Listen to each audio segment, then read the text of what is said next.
Brenda, owner of Zackel & Associates Legal Nurse Consultants. Welcome to the first official video of the Surgical Sunday series. This is part 1 of 2 videos about hypothermia prevention in the perioperative setting.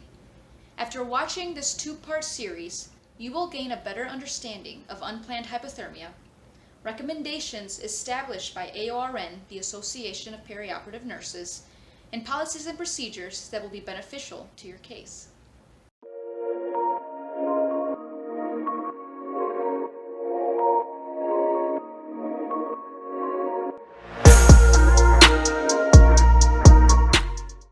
Our bodies have 2 thermal compartments, the core and the peripheral.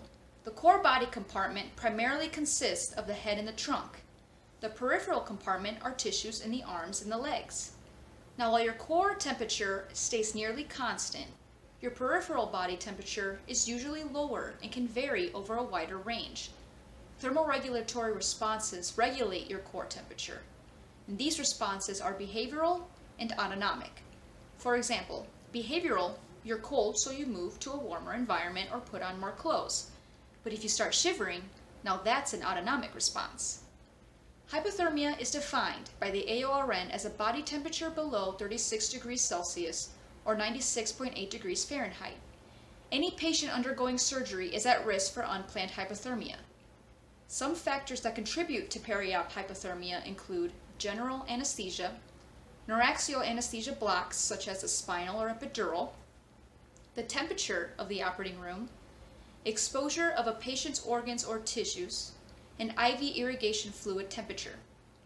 Research has shown that unplanned hypothermia is associated with adverse patient outcomes such as wound infections, postoperative pain, an increase in blood loss, prolonged hospitalization, and even death.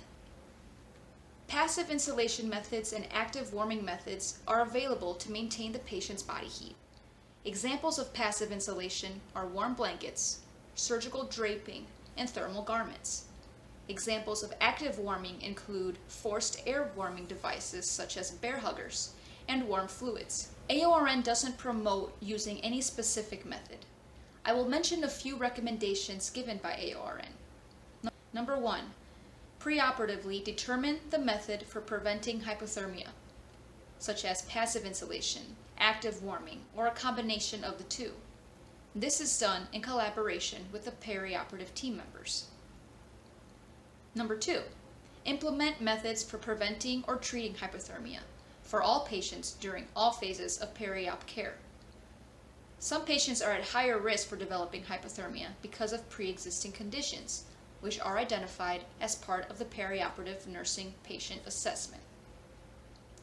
Number 3, measure and monitor the patient's temperature during all perioperative phases of care. The perioperative team should collaborate and determine the temperature measurement method and site to be used. Attorneys, if you're litigating a case which the complaint may be causally related to unplanned hypothermia, our team can help uncover the crucial facts from the medical records and identify adherences to and deviations from the standard of care. Thank you for watching, and be sure to subscribe as to not miss part 2 of this hypothermia prevention series, where I will discuss policies and procedures that could make or break your case. This is Brenda Zackel, bridging the connection between medicine and law.